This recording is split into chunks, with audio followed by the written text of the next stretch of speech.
علومكم في الدارين آمين إلى أن قال.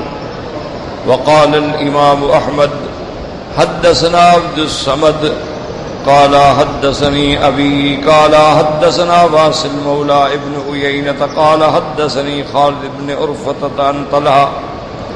عن طلحة بن نافع عن جابر بن عبد الله رضي الله عنه قال كنا مع النبي صلى الله عليه وسلم فارتفعت ريح جيفة منتنة فقال رسول الله صلى الله عليه وسلم أتدرون ما هذه الريح هذه ريح الذين يغتابون الناس. حضرت امام احمد رحمۃ اللہ علیہ نے اس سند کے ساتھ یہ حدیث روایت فرمائی ہے. حضرت جابر ابن عبداللہ رضی اللہ تعالیٰ عنہ فرماتے ہیں کہ ہم حضور کے ساتھ تھے. کننا مع النبی صلی اللہ علیہ وسلم, ہم سرکار دو جہاں کے ساتھ تھے کہ ایک زبردست بڑی بدبو قسم کی ہوا بلند ہوئی, جیسے کوئی مردار جانور کی ہوا ہو. ہم حیران ہو گئے کہ یہ کس قسم کی بدبو ہے. فقال رسول اللہ صلی اللہ علیہ وسلم, حضور پاک نے فرمایا تدرون ما هذه الريح, کیا تم لوگوں کو پتا ہے کہ یہ کس چیز کی بدبو ہے؟ ہم نے کہا لا یا رسول اللہ. حضور نے فرمایا یہ ان لوگوں کی ہوا ہے جو لوگوں کی غیبت کرتے ہیں, ان کی بدبو اٹھ رہی ہے. تو اس لیے علماء فرماتے ہیں کہ گناہ جو ہے اس کے اندر اللہ معاف کرے ایک خاص بدبو ہوتی,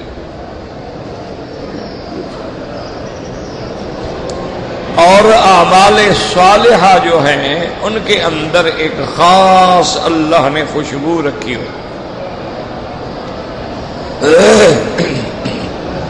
جیسا کہ ایک صحیح حدیث میں ہے کہ جس دن جنگ احد ہو رہی تھی تو ایک صحابی رضی اللہ تعالی عنہ مدینہ منورہ سے احد کی طرف تیز جا رہے تھے. تو ایک دوست نے کہا بھی اتنی تیز کیوں جا رہے ہو؟ انہوں نے کہا انی لاجد ریح الجنت من قبل احد, کہ مجھے جنت کی ہوائیں اور خوشبوئیں آ رہی ہیں احد کی طرف سے. تو معنی یہ ہے کہ جنت کی بھی ایک خوشبو. اسی طرح صحیح حدیث میں یہ بات موجود ہے کہ میرے محبوب دو عالم صلی اللہ علیہ وسلم بی بی ام سلیم کے گھر میں لیٹے ہوئے تھے,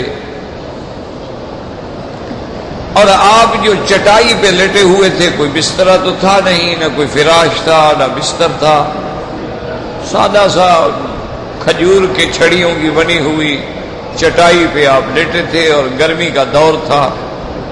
تو سرکار دو جہاں کو پسینہ مبارک جو آ رہا تھا, تو بی بی صاحبہ نے کپاس رکھی ہوئی تھی, آپ کے بدن پہ ایستا ایستا کپاس رکھ لیتی کہ آرام میں بھی خلل نہ ہو, اور کپاس میں جو پسینہ آ جائے اس کو ایک شیشی میں نچوڑ کے رکھ لے.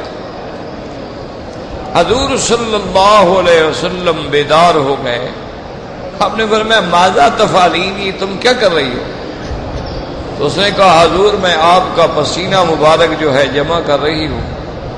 ہم غریب لوگ ہیں, ہم عطر وغیرہ تو خرید نہیں سکتے ہیں, تو ہم یہ شیشی میں آپ کے پسینے کو محفوظ کر لیتے ہیں. تو جب جمعہ کا دن ہوتا ہے, خوشی کا دن ہوتا ہے, کوئی تقریب ہوتی ہے, تو اپنے بچوں کو آپ کا پسینہ ہی مل دیتے ہیں. اور جہاں بچے ہمارے جاتے ہیں تو دنیا حیران ہو جاتی ہے کہ یہ کون سا عطر لگایا ہے جس کی اتنی خوشبو.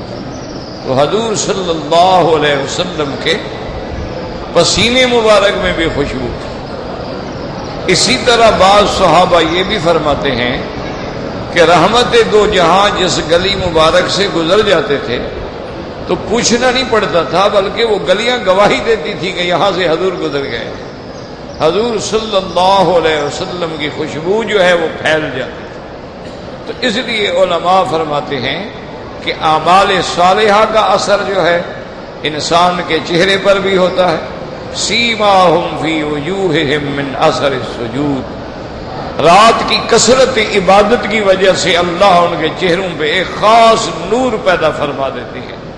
اسی لیے آپ دیکھیں کہ جو لوگ عابد ہوتے ہیں، جو لوگ راتوں کے جاگنے والے ہوتے ہیں، جو لوگ شب بیدار ہوتے ہیں، تہجد گزار ہوتے ہیں، اللہ کے آگے رونے والے اور فریاد کرنے والے ہوتے ہیں، چاہے ان کا رنگ سفید نہ ہو، سیاہ رنگ ہو، ان کے چہرے میں ایک کشش ہوتی ہے، دل کرتا ہے بندے سے بات کرنے کا، دل کرتا ہے اس کو دیکھنے کا، اس کی باتیں سننے کا۔ اور بڑے سے بڑا خوبصورت آدمی ہو، ہینڈسم ہو، بڑا جوان ہو، لیکن رات گناہوں میں گزرے تو چہرے پہ لعنت برس رہی۔ تو اس لیے گناہوں کے بھی اثرات ہوتے ہیں اور نیکی کے بھی اثرات ہوتے ہیں۔ اسی لیے سیدنا عثمان رضی اللہ تعالی عنہ کی مجلس میں ایک آدمی آگے بیٹھ گیا تو آپ نے فرمایا ما بال رجال، کہ کیا ہو گیا ہے لوگوں کو کہ زنا ان کی آنکھوں سے ٹپک رہا ہے اور پھر ہماری مجلسوں میں بھی آ جاتے ہیں۔ تو معنی یہ ہے کہ زنا کا بھی ایک اثر ہے، گناہ کا بھی ایک اثر ہے، جھوٹ بولنے کا بھی ایک اثر ہے، اللہ کی نافرمانیوں کا بھی ایک اثر ہے، اور اسی طرح اللہ کی فرم برداری اور اطاعت کا بھی ایک اثر ہے۔ لیکن ہوتا یہ ہے کہ کبھی اللہ وہ چیز دکھلا دیتے ہیں، کبھی اللہ پاک پردہ ڈال دیتے ہیں۔ اللہ تبارک و تعالی ہمارے گناہوں پہ ستر فرما دیتے ہیں۔ اگر ہمارے سارے گناہوں کو اللہ ظاہر کر دیں تو ہم تو اسی گناہوں کی بدبو کے اندر تباہ ہو جائیں، مر جائیں۔ یہ اس کا کرم ہے کہ ہمارے لاکھوں گناہ تو معاف کر دیتے ہیں، اور کبھی کبھی جھٹکا دیتے ہیں کہ ہماری اصلاح ہو جائے، ہم ٹھیک ہو جائیں۔ جیسے کپڑا میلا ہوتا ہے نا تو دھوبی ہاتھ سے دھوتا ہے، اگر ہاتھ سے میل نہ نکلے تو پھر اس کو اچھی طرح پتھر پہ مارتا، اگر اس سے بھی میل نہ نکلے تو پھر گرم پانی میں ڈالتا ہے، اس سے بھی میل نہ نکلے تو اس کے اوپر پھر کلوریکس ڈالتا ہے۔ تو اسی طرح اللہ ہمیں پاک کرنے کے لیے جھٹکے دیتے ہیں تاکہ میرا بندہ جو ہے اصلاح ہو جائے، راستے پہ آ جائے، ہدایت پا جائے، توبہ کر لے، جہنم سے بچ جائے۔ لیکن جب بندے اکڑ جاتے ہیں تو پھر آخری پکڑ آ جاتی ہے، اور جب پکڑ آتی ہے تو پھر اللہ کی پکڑ سے کوئی بچا نہیں سکتا ہے۔ ان بطش ربک لشدید انہ هو یبدئ ویعید وهو الغفور الودود۔ اللہ فرماتے ہیں میرا محبوب آپ بتلا دیں کہ تیرے رب کی پکڑ جو ہے بڑی شدید پکڑ۔ اسی طرح دوسری جگہ قرآن فرماتا ہے فَيَوْمَئِذٍ لَا يُعَذِّبُ عَذَابَهُ أَحَدٌ وَلَا يُوثِقُ وَثَاقَهُ أَحَدٌ۔ اور قیامت والے دن پھر جو اللہ عذاب دیں گے ایسا عذاب کوئی نہیں دے سکتا ہے، اور جیسے وہاں قیدیوں کو جکڑا جائے گا ایسی جکڑ بندی کوئی نہیں کر سکتا ہے کہ اللہ تبارک و تعالی حکم دیں گے کہ اس بندے نے ایسے گناہ کیے ہیں، کفر کیا ہے، شرک کیا ہے، بغاوت کیا ہے، تو اب ان کو ذرا جہنم کا عذاب چکھائیں۔ اس لیے قرآن پاک کہتا ہے کہ پھر کافروں کے کھانے کے لیے کیا ہوگا، فرمایا ان شجرۃ الزقوم طعام الاثیم، ان کے کھانے کے لیے زقوم کا درخت ہوگا، تھوہر کا درخت ہوگا جو جہنم کے اندر پیدا ہوگا۔ کلبہل یغلی فی البطون کغلی الحمیم۔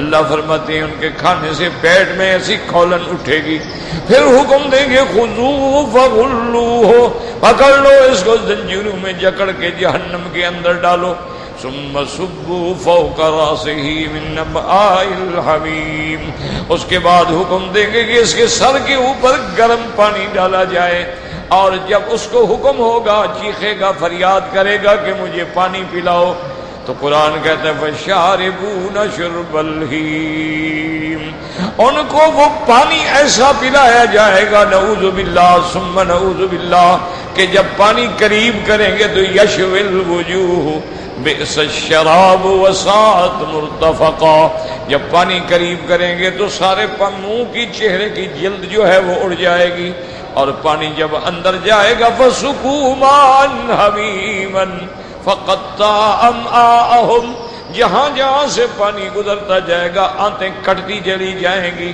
تو اللہ تبارک و تعالی جب عذاب دیتے ہیں اس جیسا کوئی عذاب نہیں دے سکتا ہے۔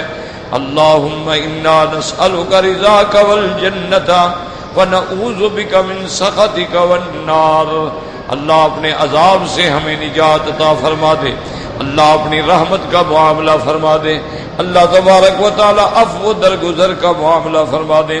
طریق اخرى قال عبد بن حمید فی مسندہ حدثنا ابراہیم بن الاشعث قال حدثنا الفضیل بن عیاض عن سلیمان عن نبی سفیان وهو طلحة بن نافع عن جابر بن عبد الله رضی اللہ عنہما قال كنا مع النبي صلى الله عليه وسلم في سفر فحاجت ريح منتنة فقال النبي صلى الله عليه وسلم نفر من المنافقين اغتابوا ناسا من المسلمين فلذلك بئست هذه الريح وربما قال فلذلك حاجت هذه الريح. اب اس حدیث سے پاک میں آتا ہے کہ حضرت جابر بن عبداللہ رضی اللہ تعالیٰ عنہ فرماتی ہیں کہ ہم حضور صلی اللہ علیہ وسلم کے ساتھ تھے, راستے کے اندر تھے کہ بڑی زبردست بدبو کے جھونکے آئے.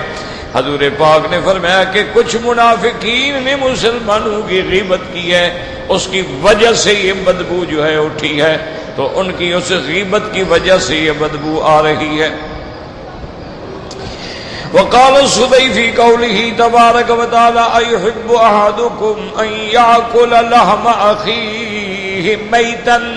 اللہ نے کیسی تشبیہ دی کہ کیا تم اس بات کو محبوب رکھتے ہو کہ اپنے مردہ بھائی کا گوشت کھاؤ؟ تو کون رکھتے؟ تو غیبت کرنا ایسے ہے جیسے تم مردہ بھائی کا گوشت کھا رہے ہو. کیوں؟ وہ سامنے تو موجود ہی نہیں ہے, وہ غائب ہے اور تم غیبت کر رہے ہیں. تو گویا کہ اس کا عدم موجودگی میں اس کا گوشت تم کھا رہے ہو. زامان سلمان الفارسی رضی اللہ تعالی عنہ كان مع رجلين من نصاب النبي صلى الله عليه وسلم في سفر يقدم ويخف لهما ينال من طعامهما. وأن سلمان رضي الله تعالى عنه لما صار الناس ذات يوم وبقي سلمان رضي الله تعالى عنه نائما لم يسر معهم وجعل صاحبه يكلمانه فلم يجداه فضرب الخباء فقال ما يريد سلمان أو هذا الأرض شيئا غير هذا ان يجيء الى طعام مقدور وخباء مضروب. فلما جاء سلمان وارسله الى رسول الله يطلب لهما إداما فانطلق فاتى رسول الله صلى الله عليه وسلم قد له فقال يا رسول الله بعثني اصحابي لتؤدمهم ان كان عندك. قال صلى ما يصنع اصحابك بالأدم قد اعتدموا. فرجع سلمان رضی اللہ تعالیٰ عنہ يخبرهما بقول رسول الله صلی اللہ علیہ وسلم فانطلقا حتى أتيا رسول الله فقالا والذي بعثك بالحق ما أصبنا طعاما منذ نزلنا. قال إنكما قد اعتدمتما بسلمان بقولكما. قال ونذهب أحدكم يأكل لحم أخيه ميتا إنه كان نائما. اب اس روایت میں آتا ہے کہ حضرت سلمان فارسی رضی اللہ تعالیٰ عنہ دو دوستوں کے ساتھ تھے, اصحاب رسول اللہ صلی اللہ علیہ وسلم نے سفر کے اندر تھے. آپ ان کی خدمت کر دیتے, ان کا بوجھ اٹھا لیتے, وہ بھی اپنے کھانے میں اس کو شریک کر لیتے. ایک دن ایسا ہوا ان سلمان رضی اللہ تعالیٰ عنہ لما صار الناس ذات یوم, سارے قافلہ چل پڑا لیکن حضرت سلمان سو رہے تھے اس لیے نہ چل سکے. فجعل صاحباہ یکلمانہ, اب ان کے دو ساتھی جو ہیں وہ باتیں کر رہے تھے. فلم یجداہ, لیکن حضرت سلمان کو نہ پایا. فضرب الخباء فقالا, انہوں نے خیمہ گاڑ دیا اور اس کے بعد بولے کہ ما یرید سلمان وهذا العبد شیئا غیر هذا. کہنے لگے یہ حضرت سلمان جو ہے بس یہ چاہتے ہیں کہ ان کو خیمے بھی کوئی اور لگا دے, کھانا بھی اور پکا دے, ہر چیز بنی بنائی ان کو دے دی جائے اور یہ پڑا رہے. اس کے بعد جب وہ آئے جناب فلما جاء سلمان, جب حضرت سلمان آئے انہوں نے کہا اچھا یہ برتن لے کے جاؤ حضور صلی اللہ علیہ وسلم کی خدمت میں ہمارے لیے کوئی سالن لے کے آؤ, کوئی چیز لے کے آؤ کھانے کے لیے, چونکہ ہم نے تو کچھ نہیں بنایا اور تم نے بھی کچھ نہیں بنایا. حضرت سلمان برتن لے کے حضور کی خدمت میں گئے. عرض کیا کہ یا رسول اللہ صلی اللہ علیہ وسلم اگر آپ کے پاس سالن ہے تو آپ مہربانی کر کے عطا فرما دیں، میرے دوستوں نے مجھے بھیجا ہے۔ آپ نے فرمایا کہ وہ کیا کریں گے؟ انہوں نے کہا رسول اللہ کھائیں گے۔ حضور نے فرمایا وہ تو گوشت کھا چکے ہیں، مزید کھانے کی کیا ضرورت ہے؟ اب حضرت سلمان واپس آئے، انہوں نے آ کے کہا کہ بھئی حضور فرماتے ہیں کہ تم گوشت کھا چکے ہو۔ انہوں نے کہا عجیب بات ہے، ہم نے تو کچھ نہیں کھایا۔ وہ دونوں دوڑ کے حضور کی خدمت میں آئے اور آ کے کہنے لگے یا رسول اللہ واللہ ما اصبنا فی یومنا ھذا، یا رسول اللہ ہم نے تو آج سارا دن کبھی گوشت نہیں چکھا ہے۔ آپ نے فرمایا تم نے سلمان کا گوشت جو کھایا ہے، جو غیبت کر رہے تھے، ایک بھائی کا گوشت تم کھا چکے ہو، مزید گوشت کھانے کی کیا ضرورت ہے؟ ایحب احدکم ان یاکل لحم اخیہ میتا فکرہتموہ۔ اللہ تبارک و تعالیٰ نے اس کو ایسی مثال سے دیا ہے کہ بندہ جب کسی دوست کی غیبت کرتا ہے، حضرت سلیمان سو رہے تھے اور تم غیبت کر رہے تھے، تو یہ غیبت کرنا ایسے ہے جیسے تم نے اپنے بھائی کا گوشت کھایا ہو۔ اللہ تبارک و تعالیٰ ہر مسلمان کو غیبت سے بچائے۔ حضرت سلمان جو ہیں یہ بڑے نصیب والے صحابی ہیں۔ حضرت سلمان یہ فارسی ہیں، فارس کے علاقے سے، رضی اللہ تعالی عنہ و ارضاہ۔ انہوں نے اپنی زندگی میں دین کی تلاش میں یہ گھر چھوڑ کے، اپنا سب کچھ چھوڑ کے مختلف راہب ڈھونڈتے تھے، نصارہ کے، دین نصارہ کے جو بڑے بڑے پادری پنڈت ہوتے ہیں ان کے پاس آتے، ان کے پاس رہتے اور دین عیسیٰ علیہ السلام سیکھتے۔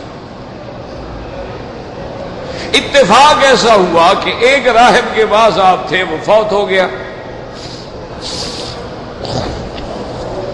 اور جب اس کی موت آئی تو اس نے وصیت کی کہ سلمان اب اگر تم نے دین سیکھنا ہے تو فلاں علاقے میں فلاں راہب ہے، اس کے پاس جاؤ۔ حضرت سلمان اس کے پاس آئے، کچھ عرصہ رہے، وہ بھی فوت ہو گیا۔ اس نے وصیت کی کہ تم نے دین سیکھنا ہے تو فلاں راہب کے پاس جاؤ۔ اس کے پاس آگے کچھ زندگی کا عرصہ گزارا، اور جب اس کی موت کا وقت آیا اس نے کہا دیکھو سلمان، اب دنیا کے اندر صحیح معنی میں علماء نصارہ نہیں رہے، اب تو جھوٹے لوگ جو ہیں وہ بن گئے ہیں راہب۔ اگر تم نجات چاہتے ہو اور دنیا اور آخرت کی فلاح چاہتے ہو تو اب کسی راہب کے پاس نہ جاؤ، یہاں سے سیدھا مدینہ منورہ جاؤ اور وہاں انتظار کرو۔ وہ دور اور وقت قریب آ گیا ہے کہ وہاں وہ نبی الخاتم آئے گا جس کی انتظار ہو رہی، وہاں اللہ کا ایک نبی آئے گا جس کا نام محمد الرسول اللہ ہوگا صلی اللہ علیہ وسلم، اور جس کا مولد جو ہے وہ مکہ ہوگا، مکے میں پیدا ہوگا، اور جس کا مقام ہجرت جو ہے وہ یثرب جو کہلاتا ہے بعد میں مدینہ ہوا مقام ہوگا، اور حضرت محمد الرسول اللہ صلی اللہ علیہ وسلم ہدیہ تو قبول فرما لیں گے لیکن صدقہ کا مال آپ نہیں کھائیں گے، اور حضور صلی اللہ علیہ وسلم کے دونوں کندھوں کے درمیان میں پشت کی جانب ایک بالکل کندھے کے نیچے اتنی ایک علامت ہوگی جو ختم نبوت کی مہر کی ایک علامت ہوگی۔ یہ نشانیاں یاد رکھو اور تم مدینہ جاؤ۔ اللہ کی قدرت ہے کہ حضرت سلمان سفر کر رہے تھے، راستے میں ایک قافلے والے ملے، انہوں نے پکڑ لیا۔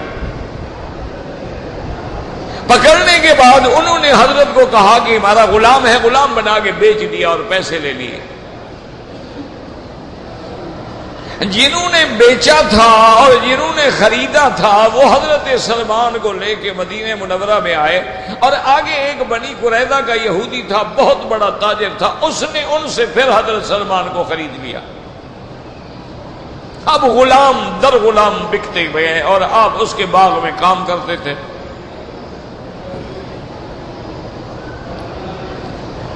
حضرت سلمان رضی اللہ تعالی عنہ فرماتے ہیں کہ ایک دن میں باغ میں تھا کہ شور اٹھا کہ جاء محمد جاء محمد جاء محمد صلی اللہ علیہ وسلم، کہ حضرت محمد مصطفیٰ آ گئے، حضرت آ گئے، حضرت آ گئے۔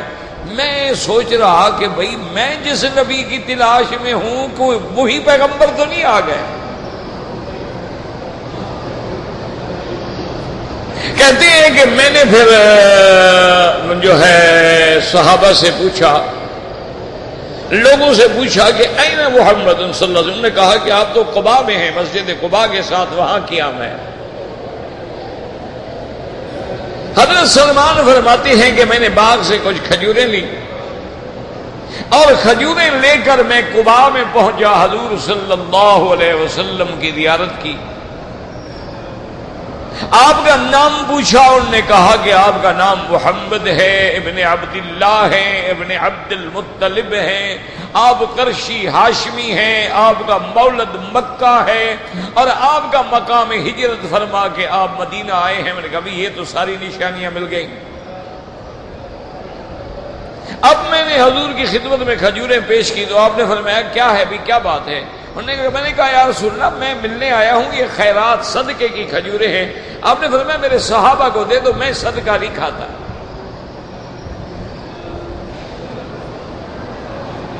تو دوسرے دن حضرت سلمان فرماتے ہیں کہ میں پھر کھجوریں لے کے گیا، حضور نے فرمایا اب کیا ہے؟ میں نے کہا حضور یہ ہدیہ ہے، یہ صدقہ نہیں ہے، میں ہدیہ پیش کر رہا ہوں۔ حضور نے رکھ لی، آپ نے خود بھی کھائی اور صحابہ کو بھی کھلائی۔ میں نے کہا یہ نشانی بھی پوری ہو گئی۔ اب میں ہمیشہ اس تلاش میں رہتا تھا کہ موقع ملے کہ میں آپ کی مہر نبوت کیسے دیکھوں۔ اب یہ تو میری جرت نہیں کہ میں حضور سے کہوں قمیص اتاریں، تو اب کیا کروں؟ ایک دن حضرت سلمان فارسی رضی اللہ تعالیٰ عنہ فرماتے ہیں کہ حضور بیٹھے تھے جنت البقیع الغرقد، جو مدینے کا قبرستان مبارک ہے، کسی صحابی کی تدفین کا مسئلہ تھا، آپ بیٹھے ہوئے تھے، نیچے بھی چادر تھی اور اوپر بھی آپ نے چادر پہنی ہوئی تھی۔ اس کو کہتے ہیں حلہ، ایک ہی طرز کے دو کپڑے ہوں تو اس کو عربی میں حلہ کہا جاتا۔ اب میں بڑا خوش ہوا، میں نے کہا کہ یا اللہ آج بڑا اچھا موقع ہے کہ قمیص تو نہیں ہے نا کہ آگے بٹن بند ہو، یہ تو چادر ہے، چادر کھل سکتی ہے، چادر گر سکتی ہے، اور ہوا بھی چل رہی تھی۔ تو میں آہستہ آہستہ آہستہ قدم بڑھاتا گیا کہ ایسی جگہ کھڑا ہو جاؤں، اور دعا بھی مانگ رہا تھا کہ یا اللہ میری ایک نشانی باقی بچ گئی ہے تو میری راہ ہدایت کے لیے وہ بھی دکھلا دیں۔ میں اس انتظار میں کہ بالکل عین پیچھے چلا جاؤں اور خدا کرے تیز ہوا آئے اور حضور کے ہاتھ کھل جائیں اور کپڑا مبارک گر جائے۔ جب میں حضور کے بالکل سامنے آیا تو فرمایا تعال یا سلمان، حضور فرمایا ادھر آؤ سلمان۔ میں جب قریب گیا حضور نے اپنی چادر فرمایا دیکھ لو ابھی تمہاری نشانیاں پوری نہیں ہوئی۔ تو اشہد اللہ الہ الا اللہ اشہد ان محمد رسول اللہ، میں نے فوراً کلمہ پڑھ لیا، اور حضور صلی اللہ علیہ وسلم نے فرمایا کاتب کہ جا کے اپنے مالک جو ہے تمہارا اس سے بات کرو کہ وہ تمہارے بدلے کتابت لے لے، کیا پیسے مانگتا ہے وہ پیسے لے لے اور تم جان چھڑاؤ، آزاد ہو جاؤ۔ میں نے کہا حضور وہ تو یہودی ہے، یہودی تو جلدی جان نہیں چھوڑتے، یہ تو سود در سود کھانے والی قوم ہے۔ حضرت بات کرو وہ کیا مانگتا ہے۔ حضرت سلمان نے بات کی، اس نے کہا جناب اچھا مجھ سے جان چھڑا کے تم مسلمان ہو گئے ہو اور اللہ کے نبی کے ساتھ رہنا چاہتے ہو، تو میں تو جناب ایک چھٹانک سونا لوں گا اور ایک باغ ہو جس میں 300 کھجوریں لگائی جائیں، اور جب وہ کھجوروں کا پھل اترے گا پھر تمہیں آزادی ملے گی۔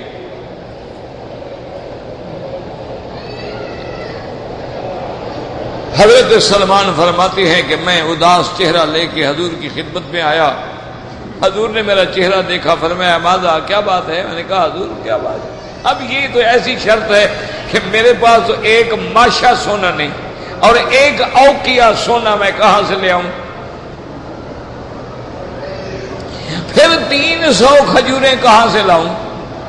300 کھجوروں کا باغ لگاؤں، پھر باغ بھی پھل جائے، اس پر صبر آئے، پھر مجھے آزاد کرے گا بدبخت۔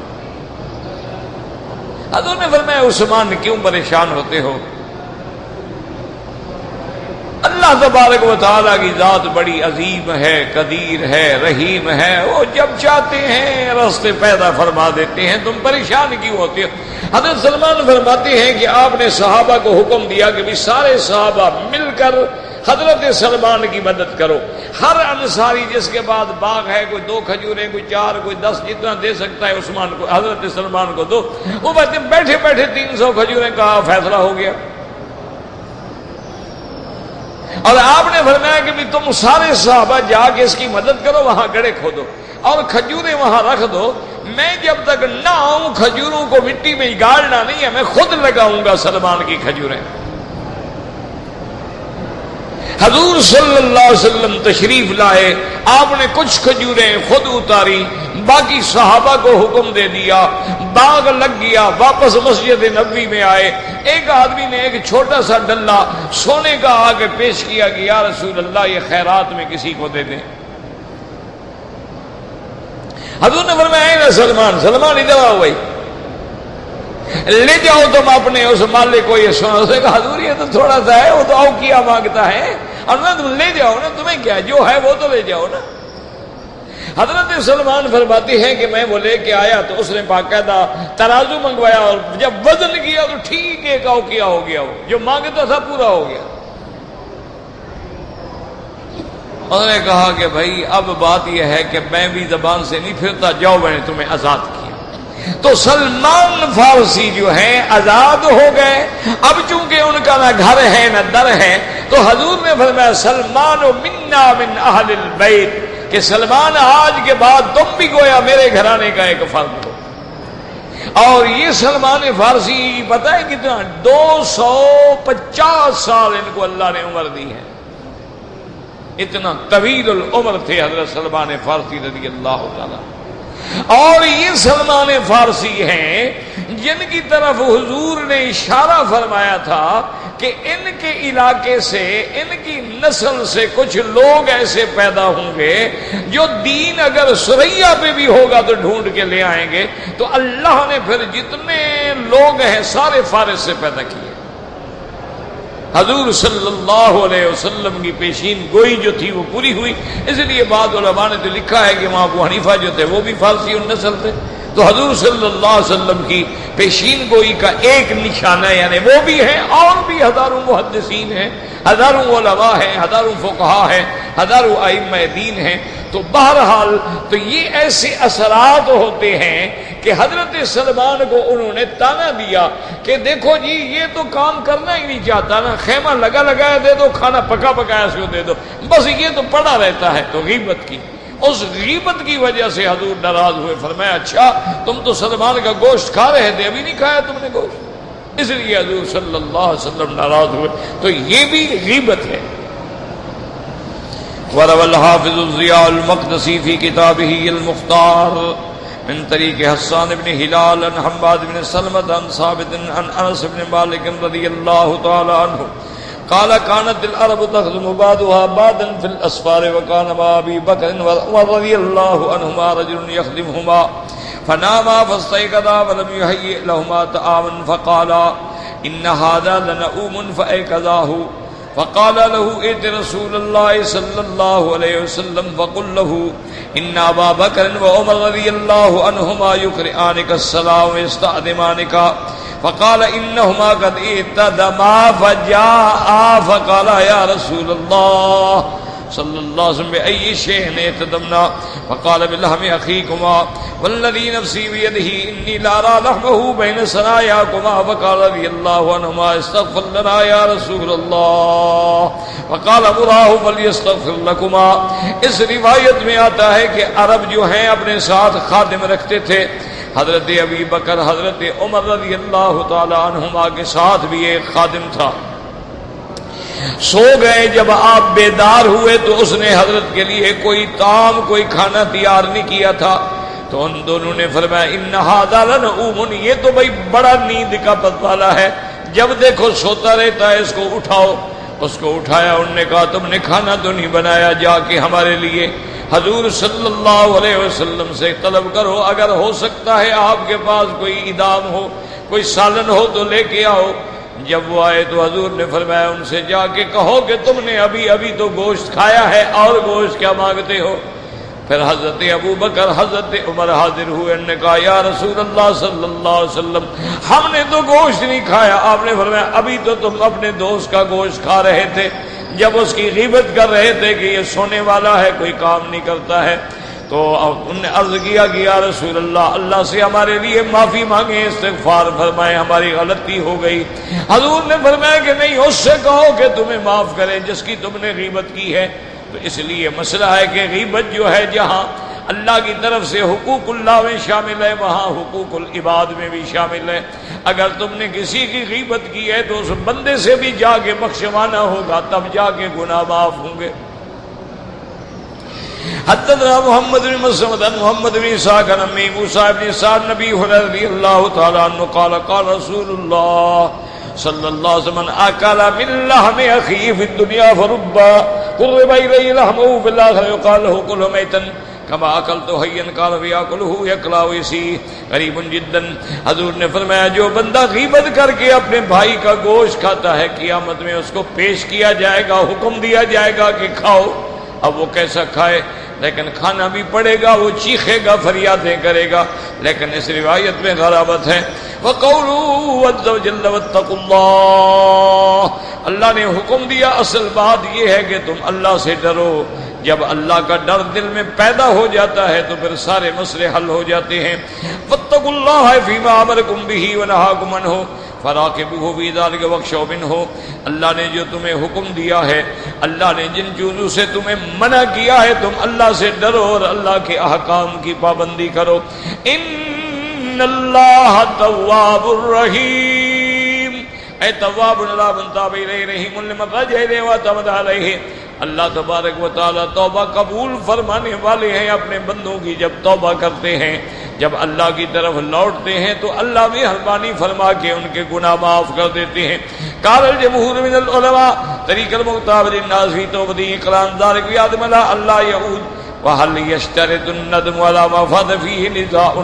اب علماء فرماتے ہیں غیبت کرنے والے کی توبہ یہ ہے کہ پہلے تو غیبت چھوڑ دے اور اس کے بعد وعدہ کرے کہ آئندہ میں کبھی یہ نہیں کروں گا. البتہ تیسری شرط جو ہے کہ ندامت محسوس کرے, یا نہیں, اس میں جھگڑا ہے. وَأَن يَتَحَلَّلَ مِنَ الَّذِي اغْتَابَهُ, اور جس کی غیبت کی ہے اس سے جا کے حلال کرے, یعنی کیا معنی, معافی دے, اس سے جا کے حلال کرائے. وقال آخر لا يستطيع الحل فإنه إذا أعلموا بذلك ما تأذى شد مما إذا لم يعلم بما كان منه.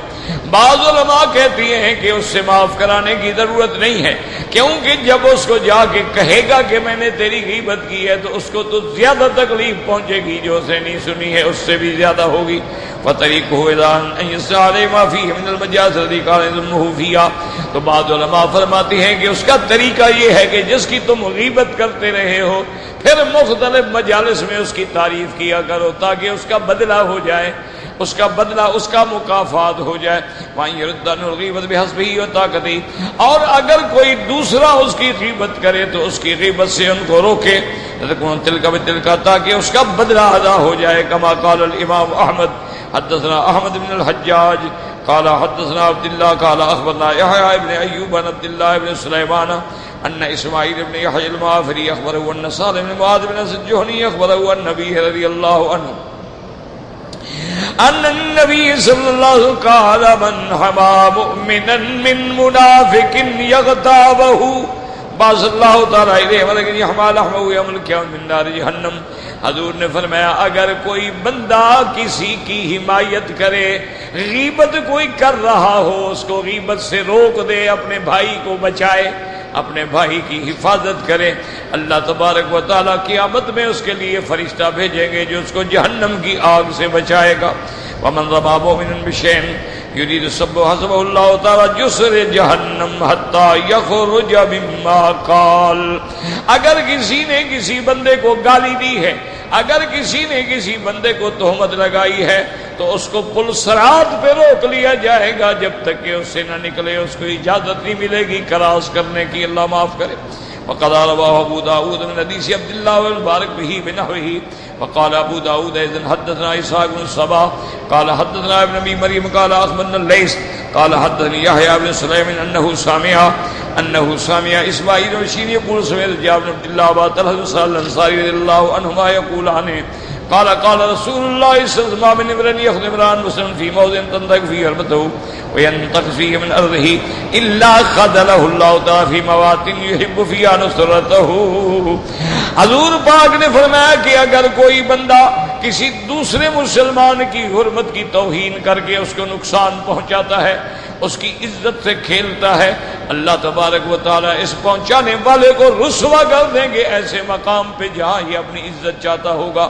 وما من امرئ يمسك مسلما في موضع ينطق فيه من ارضه ينطق فيه من حرمته الا نصره الله عز وجل في مواطن يحب فيها نصرته تفرد ابو داود۔ اور اگر کسی دوست نے کسی مسلمان کی مدد کی، اس کی غیبت سے بچایا، اس کے گلے سے بچایا، اللہ اس کی مدد کرتے ہیں۔ اور ایسے مقامات پہ جہاں اس کو مدد کی ضرورت ہوتی ہے اللہ تبارک و تعالیٰ اس کی مدد فرما دیتے ہیں۔ اللہ تبارک و تعالیٰ سے دعا فرمائیں کہ اللہ تبارک و تعالی ہمیں غیبت سے اور ہر قسم کے گناہوں سے محفوظ رکھے، اور دعا بھی کریں۔ ایک تو مجھے خود کو بھی تکلیف ہے بڑی، اللہ پاک رحمت فرمائے، شفا دے، اور ہمارے شیخ بھی ہیں اور والد کے مقام پر بھی ہیں، حضرت خواجہ خانم مصعب کندیاں شریف والے بیمار ہیں، بڑے بزرگوں میں ہیں، ختم نبوت کے پورے پاکستان کے رئیس ہیں، اللہ ان کو شفاء کاملہ صحت عاجلہ دائمہ سے نوازے، کیونکہ اب تو بزرگ لوگ بہت تھوڑے رہ گئے، قحط الرجال ہے، صحیح لوگ ملتے ہی نہیں ہیں، جو ہیں تو وہ تو بہت بڑی غنیمت۔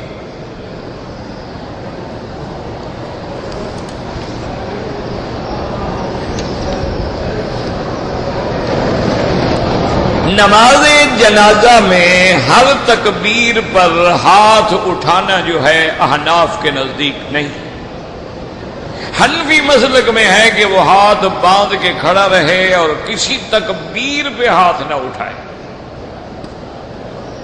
اس لیے کہ وہ کہتی ہیں کہ کسی ہمیں قولی حدیث مبارک میں یہ بات نہیں ملی ہے کہ تکبیر پہ حضور پاک نے ہاتھ اٹھائے۔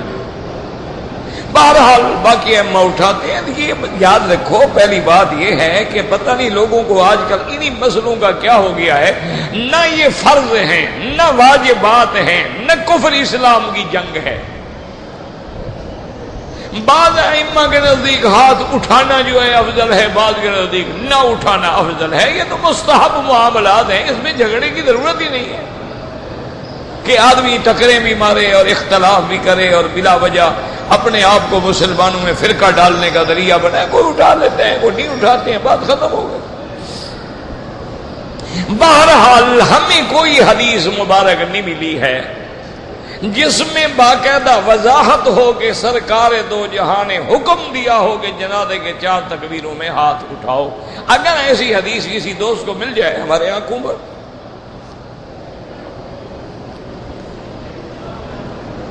کہتے جی کہ حضرت عمر نے جو تراویح پڑھائی 20 رکعتیں تو بدعت ہے، نعوذ باللہ ثم نعوذ باللہ۔ حضرت عمر کو بدعتی کہتے ہو، ظالم، اپنے خاتمے کا خیال رکھو۔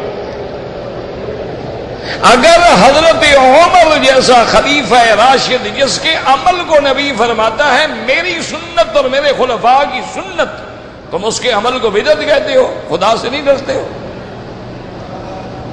انا للہ و انا الیہ راجعون۔ 1400 سال کے بعد تمہیں بدعت پہ جوش آ گیا ہے۔ حضور کے زمانے میں ہزاروں صحابہ موجود ہیں جنہوں نے حضرت عمر کے کہنے پہ 20 رکعتیں پڑھی، ان کو جوش نہیں آیا، وہ سارے سنت کے مخالف ہو گئے، حضرت عمر سے ڈر گئے۔ اللہ کا خوف کرو، نہ پڑھو 20 رکعتیں، کون تمہیں زبردستی پڑھاتا ہے؟ لیکن ایک ایسے عمل کو کہ جس کو سرکار دو جہاں فرمائیں کہ علیکم سنتی و سنت الخلفاء الراشدین المہدیین، تمسکوا بہا وعضوا علیہا بالنواجذ، کہ میرا راستہ اور میرے خلفاء کے راستہ جو ہے یہی سنت ہے، اس کو مضبوطی سے پکڑو۔ اور جن کے لیے حضور حکم فرمائے کہ فاقتدوا بالذین من بعدی ابی بکر وعمر، میرے بعد اگر کسی کی اقتداء کرنی ہے تو ابو بکر اور عمر کی اقتداء کرو۔ یہ جب اللہ کے نبی کا حکم ہے خوف کرو، اس کو بدعت کہو گے؟ انا للہ و انا الیہ راجعون۔ پہلے شیعہ مخالفت کرتے تھے، اب پتہ نہیں ہمارے سنیوں کو کیا ہو گیا ہے۔ بھائی نہ پڑھو 20 رکعت، بعض علماء 8 پڑھتے ہیں، تم بھی 8 پڑھو۔ ہم نے تو کبھی جھگڑا نہیں کیا، ہم نے تو کبھی اشتہار نہیں دیے، ہم نے تو کبھی نہیں کہا ہے کہ 8 تراویح پڑھنے والوں کی نماز نہیں ہوتی ہے۔ جتنا گول ڈالو گے اتنا میٹھا ہوگا۔ تم 8 رکعت پڑھو گے تمہیں 8 لاکھ رکعت کا ثواب ملے گا، ہم 20 رکعت پڑھیں گے انشاءاللہ ہمیں 20 رکعت کا ثواب ملے گا۔ اور حدیثوں میں اگر تم 8 کہتے ہو تو حدیثوں میں 8 بھی ہیں، 11 بھی ہیں، 13 بھی ہیں، 20 بھی ہیں۔ تو جب ہم 20 پڑھیں گے ہمارا تو سارے حدیثوں پہ عمل ہو جائے گا۔ اور جب تم صرف 8 پڑھو گے تو 11 والی حدیث بھی گئی، 13 والی بھی گئی، 20 والی بھی گئی۔ 3 حدیثوں کو چھوڑ دو تو تم تو ماشاءاللہ ماننے والے ہو۔ جو سارے حدیثوں پہ عمل کریں وہ حدیث کے مخالف ہیں۔ انا للہ و انا الیہ راجعون۔ بس اللہ ہدایت دے، اللہ پاک شر سے محفوظ فرمائے۔ ہمیں تو سمجھ نہیں آتی ہے کہ یہ کیسے لوگ ہیں، یہ کیسا فرقہ ہے۔ کیا اسی لیے یہ پیدا ہوئے ہیں کہ ساری زندگی بس ائمہ کی برائی کرتے رہیں، صحابہ کی برائی کرتے رہیں اور تابعین کی برائی کرتے رہیں، اور جس اصلے پہ امت کا اتحاد اور اتفاق ہو اس کے اندر تفرقہ ڈالتے رہیں۔ انا للہ و انا الیہ راجعون۔ اللہ ہدایت دے، ہم اور تو کچھ نہیں کہہ سکتے۔ کہتے ہیں جی کہ جس باغ کو حضرت سلمان نے حضور پاک نے حضرت سلمان کے لیے لگایا تو اسی سال پھل آ گیا۔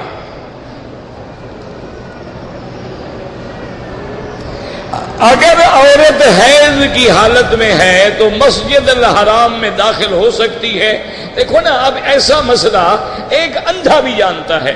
تمہارے ملک میں عورت کو حیض ہو تو مسجد میں جاتی ہے؟ اس مسجد سے اس مسجد کا شان کم ہے کہ مسئلہ پوچھ رہے ہو؟ اللہ نے کامن سینس بھی تو ہے نا، کوئی عقل بھی تو دیا ہے نا۔ سارے مسائل کا ٹھیکیدار مولوی وکی تو نہیں ہے نا۔ بھئی حید میں مسجد میں جانا حرام ہے، بات ختم ہو گئی۔ اور یہ تو وہ مسجد ہے جس جیسی مسجد کائنات کی روئے زمین پہ نہیں ہے۔ حضور نے فرمایا انک لخیر ارض اللہ، ساری اللہ کی روئے زمین میں سب سے بہتر زمین جو ہے وہ مکے کی زمین ہے، کعبے کی زمین ہے، مسجد الحرام کی زمین ہے۔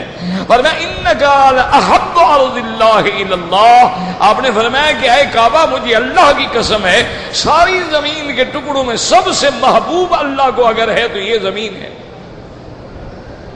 تو یہ بھی کوئی مسئلہ ہے یار، عورتوں کو نہیں آتا ہے بھلا؟ بھئی مسجد میں جانا حرام ہے، منع ہے، وہ ناپاک ہے۔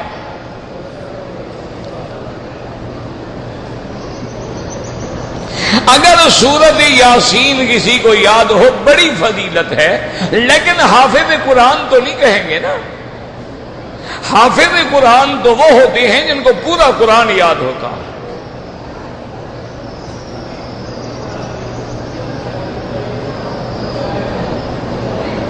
کہتے ہیں مکے کا جو پہاڑ ہے وہ چھوڑے گا اور پتہ بلڈنگ بنائے گا، یہ تو کوئی ایسی بات نہیں ہے۔ البتہ یہ علامات قیامت میں ہے کہ صفا پہاڑی جو ہے اس سے ایک جانور نکلے گا۔ میں نے ایک ٹی وی لیا ہے اپنا خبروں سننے کے لیے، ماشاءاللہ مبارک ہو جی، بڑا اچھا کام کیا تم نے۔ ابتدا تو خبروں سے کرو گے، پھر آگے جا کے انشاءاللہ خبر کے بجائے پھر اور بلائیں بھی آ جائیں گی۔ اس لیے بہتر ہوتا ہے کہ آدمی احتیاط کرے، قریب ہی نہ جائے۔ حضور نے فرمایا کہ اگر ایک آدمی کا گھاس لگا ہوا ہے، اس نے اس کے ارد گرد باڑ لگائی ہے، تم بکریاں باڑ کے قریب نہ لے جاؤ، ورنہ کبھی نہ کبھی بکری منہ ڈال لے گی باڑ میں، جب دودھ ہوگی تو منہ نہیں ڈالے گی۔ تو ان چیزوں کے قریب ہی نہ جاؤ تو اچھا ہے۔ جس گھر میں یہ آ گئی ہے نا، پورے گھر کے گھر اجڑ گئے، برباد ہو گئے۔ اب تو ٹی وی کیا ہے جناب، جہاں 400 چینل آتا ہو، جہاں دنیا کا ہر بے حیائی آتی ہو، جہاں سیکسی فلمیں چلتی ہوں، ڈسکوریاں ہوں، ڈرامے ہوں، فنکشن ہوں، آرٹ ہوں، اور جس میں پتہ نہیں کیا کیا اللہ کی عذاب دکھائے جاتے ہوں، اور مولوی کی تقریر کون سنتا ہے مجھے بتائیں؟ 2 آدمی، 50 آدمی، 100 آدمی، اور یہ لعنت جو ہے گھر کے اندر، اس کو تو روزانہ کروڑوں آدمی دیکھتے ہیں نا۔ یعنی ہمیں یاد ہے کہ ہمارے دیہاتوں میں، مجھے اچھی طرح یاد ہے، میں جب چھوٹا تھا، میرے خیال میں پتہ نہیں میں نحویر پڑھتا تھا یا کیا پڑھتا تھا، بہرحال یعنی جو ابتدائی چھوٹی چھوٹی کتابیں ہوتی ہیں نا وہ ہم پڑھتے تھے، تو ہمارے دیہاتوں میں عورتوں کو شلوار کا بھی پتہ نہیں تھا کہ شلوار کیا ہوتی ہے۔ یعنی دیہات میں وہ جانتے ہی نہیں تھے بیچارے، دیہات میں وہ جانتے ہی نہیں تھے کہ یہ سرخی سرخی پاؤڈر شاؤڈر یہ لانتیں کیا ہوتی ہیں۔ بہت بڑا سنگار عورت کا کیا ہوتا تھا کہ وہ مسواک استعمال کر لیا اور سرما پہن لیا، تیل لگا لیا، بس یہ اس کا میک اپ تھا، یہ اس کا سنگار تھا۔ اب تو جناب ماشاءاللہ وہ ہمارے دیہات جہاں ہم پلے بڑے ہیں نا جی، اب وہاں کی لڑکیاں وہ کچھ جانتی ہیں، میرے خیال میں کوئی فلمی ایکٹریس بھی نہیں جانتی ہوگی۔ یہ سارا سبق کس نے پڑھا ہے جناب کی اس ٹی وی نے؟ پہلا لفظ بھی اس کا ٹی ہے نا جی، تو ٹی سے تو سب کچھ بنتا ہے، ٹاٹا، دین گیا، اسلام گیا، اس کو ٹاٹا کہو، ٹی وی دیکھتے رہو۔ خبریں سنیں گے جناب، خبریں کیا سننی ہے؟ کوئی خیر کی خبر آتی ہے کدھر سے؟ اخبار پڑھو تو آدمی بے ہوش ہو جاتا ہے۔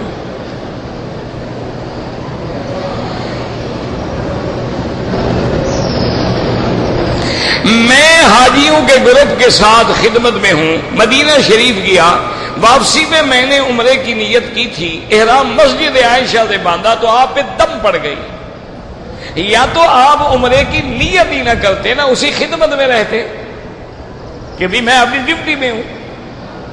جب آپ نے نیت بھی کر لی، پھر مسجد عائشہ سے عمرے کا احرام باندھ کے اپنی نیت پہ مہر بھی لگا دی، اب آپ پر دم پڑ گئی کہ آپ میقات چھوڑ کے آئے ہیں، میقات سے آپ نے احرام نہیں باندھا۔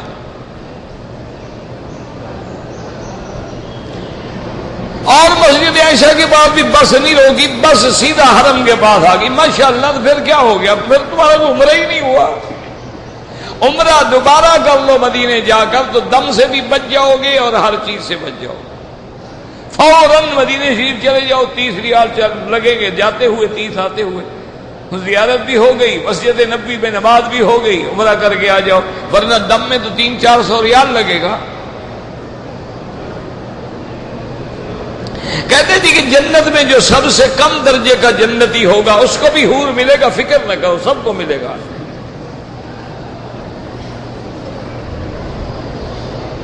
تمہاری اپنی حور جو ہوگی جناب یہ کافی نہیں، یہ بھی ملے گی نا۔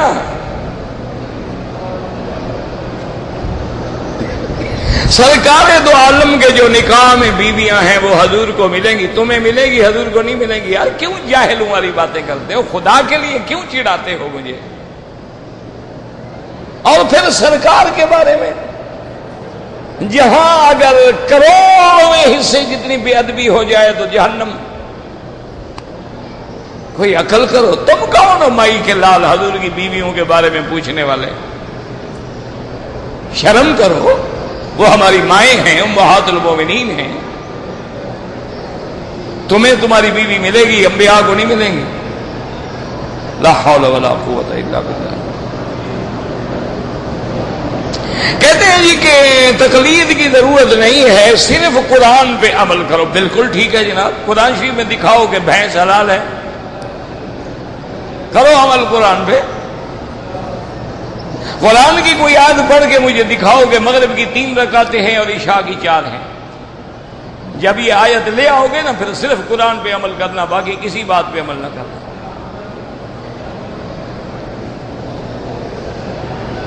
یاد رکھو قرآن بغیر حدیث کے سمجھ ہی نہیں آ سکتا، اور حدیث بغیر صحابہ اور ائمہ اور فقہا کے کبھی سمجھ ہی نہیں آ سکتی. جب تک یہ کڑیاں ملیں گی تو رسی قائم رہے گی، ورنہ ٹوٹ جائے گی.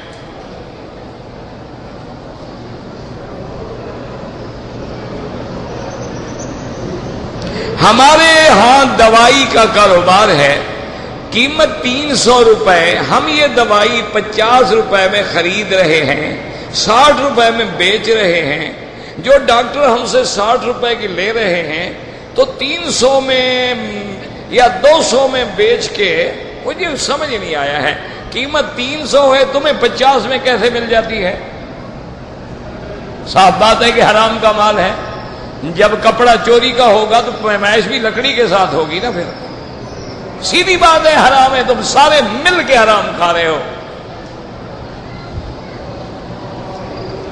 مجھے پتا ہو کہ اس گھڑی کی قیمت 1000 ریال ہے اور مجھے کوئی کہے یار 200 میں لے لو، صاف بات ہے چوری کی ہے، اندھا بھی جانتا ہے. اسلام میں منافع کی کوئی حد نہیں، لیکن حکم ہے کہ لا ضرر ولا ضرار. نفع ایسا کرو نہ تمہیں نقصان ہو نہ خریدنے والے کو نقصان.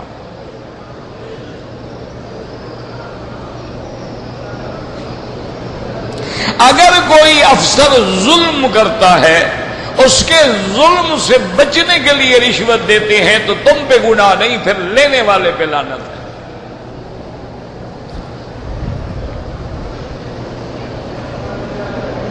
کہتے ہیں ایک آدمی نے 4 شادیاں کی تھیں اور چاروں اس کے نکاح کے اندر فوت ہو گئی ہے، تو قیامت میں چاروں میں جناب چاروں ملیں گی. اللہ کیوں نہ انصافی کرے گا؟ بیوی تیری ہے، دے گا دوسرے کو.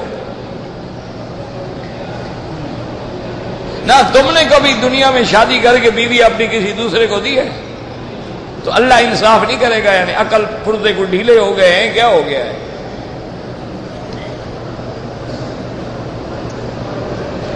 حیدرآباد میں ہندو، اللہ پاک پورے ہندوستان میں مسلمانوں کی حفاظت فرمائے، اور جہاں بھی فسادات ہو رہے ہیں اللہ مسلمانوں کی جان مال آبرو عزت کی حفاظت فرمائے. ہندوستان ہو، بنگلہ دیش ہو، عرب ہو، پاکستان ہو، اللہ ہر مقام پہ مسلمانوں کی حفاظت فرما دے. قرآن پاک کی قسم دیتے، قرآن بھی تو اللہ کا کلام ہے نا، ویسے قسم نہیں کھانی چاہیے، قسم اللہ کے نام کی ہوتی ہے. لیکن اگر کوئی قرآن، تو قرآن بھی کلام اللہ ہے.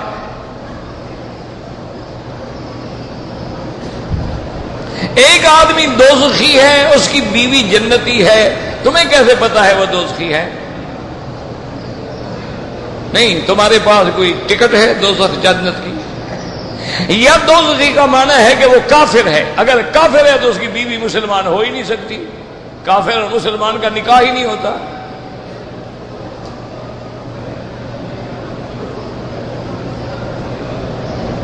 اگر ایک آدمی نے غلطی کیا ہے، اس پہ دم پڑ گیا ہے، تو کیا بیوی حرام ہو جائے گا؟ بیوی کیوں حرام ہو جائے گا جناب؟ دم ادا کرو، بیوی تو حلال ہے، اس کا دم نکالتے رہو، لیکن اللہ کا دم ادا کرو.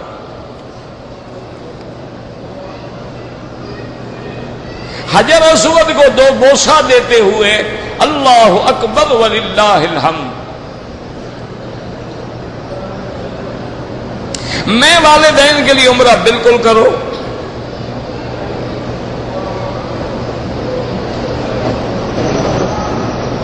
بہرحال اگر آپ کی انگلی پہ خوشبو لگ گئی، دھو ڈالی، کچھ بھی نہیں ہوتا. احتیاط یہ ہے 1-2 ریال خیرات کر دو.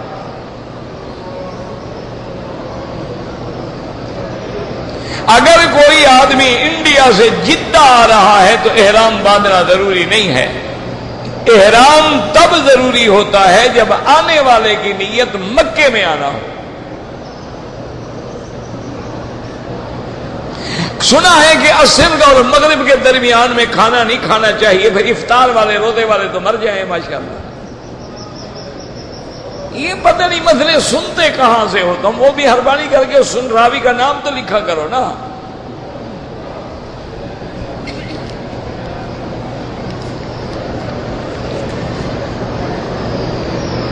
اگر ایک آدمی نے عمرے کا طواف شروع کیا، 3 چکر کرنے کے بعد یاد آیا کہ میں نے کندھا بھی نہیں نکالا اور رمل بھی نہیں کیا، کوئی حرج نہیں۔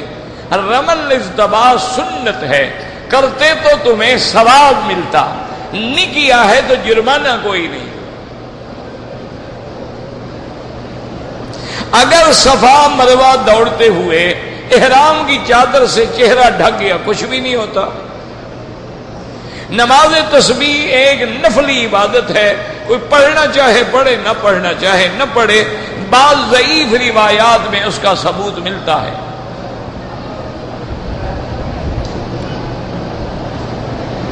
اگر ایک آدمی نے نماز میں اتحیات میں درود شریف بھی پڑھ لیا ہے تو احناف کے نزدیک سجدہ سہو ہے۔